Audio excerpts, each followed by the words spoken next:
வணக்கம் நண்பர்களே. ஆதி பாரதி சீரியல் செம பரபரப்பாக போயிட்டு இருக்கிறீங்க சொல்லலாங்க. பரபரப்பான கட்டத்தில் பல தடைகளை நம்ம பவானி வைக்கிறாங்க. ஆதிக்கம் பாரதிக்கு நடு தெருவில் நிற்கணும், இவங்க பாரதியை வச்சு ஒழுங்காக குடும்பம் நடத்த முடியாமல் டார்ச்சர் பண்ணணும் அப்படின்னு தடைகளை வைக்கிறாங்க. ஆனால் நம்ம வீடு வாடகைக்கு எடுத்தே தீரணும் அப்படின்னு அவங்க டார்கெட்டில் நம்ம ஆதிக்க கண்ணில் பட்டது தான் பாக்ஸிங். அந்த பாக்ஸிங் போட்டியில் வெற்றி பெற்றா 65,000 ரூபா அமௌண்ட்டு கிடைக்கும். அதை வச்சு வீட்டு வாடகையில் கொடுத்துடலாம் அப்படின்னு அந்த இடத்துல அந்த போட்டியில் கலந்துக்க முடிவாக்கியிருக்காங்க. இந்த சைடு பார்த்தோன்னா நடுத்தருவில் நிற்பான் அப்படின்னு எதிர்பார்த்தா இவன் பாக்ஸிங் போட்டியில் நிற்கிறான்.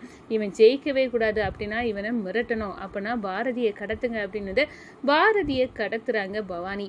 கடத்தி நம்ம ஆதிக்கிட்ட நீ இந்த போட்டியில் தோக்கணும், அப்போ தான் நான் பாரதியை உயிரோடி விடுவேன், இல்லாட்டினா அவளுக்கு கதையை முடிச்சிருவேன் அப்படின்னு மிரட்டுறாங்க. ஆனால் பல தடைகளை தாண்டி போட்டியில் வச்சு பவானி முகத்தில் கறியை பூசுறாங்க நம்ம ஆதி. அதை பற்றி தாங்க இந்த வீடியோக்குள்ளே பார்க்க போகிறோம். அதுக்கு முன்னாடி சேனலுக்கு லைக் அண்ட் சப்ஸ்கிரைப் பண்ணுங்கள் ஃப்ரெண்ட்ஸ். பக்கத்தில் இருக்க பெல் ஐக்கானையும் கிளிக் பண்ணுங்கள். அப்போ தான் நான் போட்டுற ஒவ்வொரு வீடியோவும் நோட்டிஃபிகேஷனாக உங்களுக்கு கிடைக்கும். வாங்க ஃப்ரெண்ட்ஸ் வீடியோக்குள்ளே போகலாம். ஃபஸ்ட்டு எடுத்த உடனே பார்த்தோம்னா செம்ம அதிரடியான பரபரப்பு கட்டம் அப்படின்னு சொல்லுறாங்க. பரபரப்பான கட்டத்தில் நம்ம பார்த்துட்டு இருக்க நேரம் தான் பார்த்தோன்னா நம்ம ஆதி பாரதியை கூட்டிகிட்டு போக நேரம் வீட்டு வாடகைக்கு 50,000 ரூபா அமௌண்ட்டு அப்படி இப்படின்னு சொல்கிறாங்க. ஒரு கட்டத்தை பார்த்தோன்னா எப்படின்னா அந்த அமௌண்ட்டை கொடுப்போம், நம்ம கையில் தான் ஒத்த காசு இல்லையே அப்படின்னு எதிர்பார்த்துட்டு இருக்க நேரம் தான் அவங்க கண்ணில் பாக்ஸிங் போட்டி நடக்க போது. அந்த போட்டியில் கலந்துக்கிட்டால் இவ்வளோ அமௌண்ட்டு கிடைக்கும் அப்படின்னு நினைக்கிறாங்க. நம்ம இந்த விஷயத்தை பாரதிட்டு சொல்லணும்னா ஐயோ நீங்கள் இவ்வளோ தூரம் கஷ்டப்படணும்னு தேவையில்லை, நம்ம சமாளிச்சுக்கிட்டலாம் ஆதி அப்படின்னு சொல்கிறாங்க. ஒரு கட்டத்தில் இல்லை உன்னையும் பிள்ளைங்களையும் நான் எப்படி கஷ்டப்படுத்த முடியாது, இப்படியே நம்ம தெரிய முடியாது, ஒரு வீடு வேணும் நம்மளுக்கு இருக்கிறதுக்கு அப்படின்னா இந்த போட்டியில் நான் கலந்துக்கிடுவேன், நான் வெற்றி பெறுவேன் அப்படின்னு நினைக்கிறாங்க. அதுக்கான அந்த போட்டி நடக்கக்கூடிய இடத்துக்கு போகிறாங்க. இந்த விஷயத்தை சும்மா இருப்பாங்களா? பவானியும் நோங்க எடுத்து ஆதி இப்போ எங்கே இருக்கான், என்ன விஷயம், அவன் என்ன பண்ணிட்டு இருக்கான் பைசாவுக்காக அப்படின்னு எல்லாம் பார்த்துட்டு இருக்காங்க. அப்போ தான் பாக்ஸிங் போட்டியில் பங்கேற்க போகிறான் அப்படிங்கிற விஷயம் தெரியுது. அவன் இந்த போட்டியில் கலந்துக்க கூடாது, அவன் நடுத்தருவில் தான் பாரதியை கொண்டு போய் விடணும். அப்போ நான் என்ன பண்ணணும், இந்த பாரதியை கடத்துங்கடா அப்படின்னு ரவுடிகளை விட்டு பாரதியை கடத்துறாங்க. ஒரு கட்டத்தை பார்த்தோன்னா பாரதியை கடத்திட்டு போய் நம்ம ஆதி அந்த போட்டியில் தயாராக முயற்சி பண்ணிட்டு இருக்க நேரம் ஒரு ஃபுட்டேஜ் காட்டுறாங்க மொபைலில்.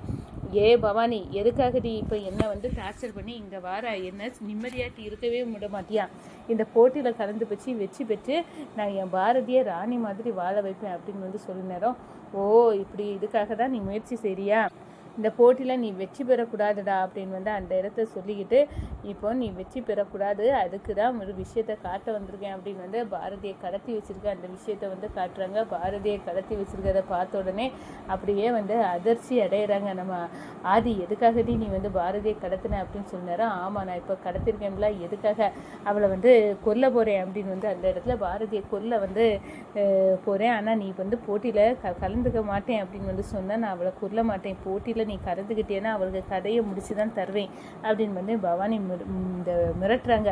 பல தடைகளை நம்ம ஆதிக்க வாழ்க்கையில் போடுறாங்க. சேர்ந்து வாழக்கூடாது, ஆதியம் பாரதியம் பிரிஞ்சிடணும் அப்படின்னு உங்களோட விஷயத்துக்காக அவங்க ஏகப்பட்ட விஷயங்களை செய்கிறாங்க.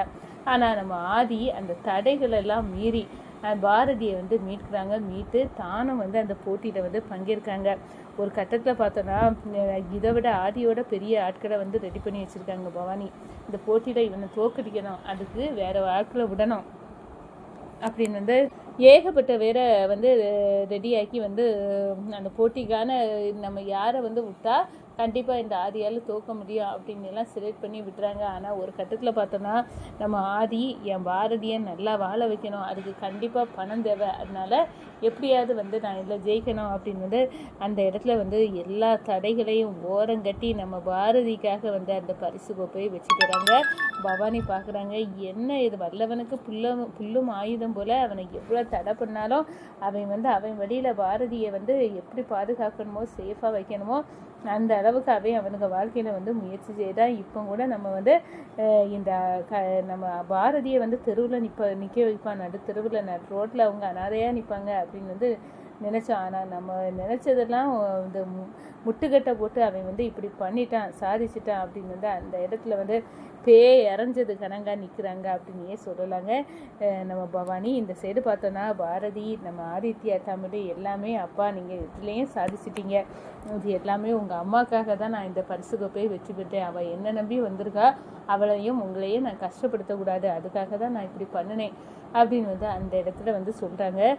இந்த சைடு பார்த்தோன்னா நம்ம பவானிக்கிட்ட, என்ன பவானி நான் தோற்றுருவேன், என் மனைவியை நீ கொன்னுருவா அப்படின்னு எல்லாம் நீ கற்பனை பண்ணியா, அதெல்லாம் கற்பனை தான், இனி தான் என் ஆட்டத்தை பார்க்க போகிற, இதுதான் உனக்கு கிடைக்க முதல் அடி அப்படின்னு வந்து அந்த இடத்துல சொல்ல நேரம் நம்ம ஆதி பாரதியின் விஸ்வரூப வளர்ச்சியை பார்த்து அப்படியே வந்து பவானி மிரண்டு போகிறாங்க அப்படின்னே சொல்லலாம். இது நடக்கவே கூடாதுன்னு எது நினச்சனோ அது நடந்துச்சு.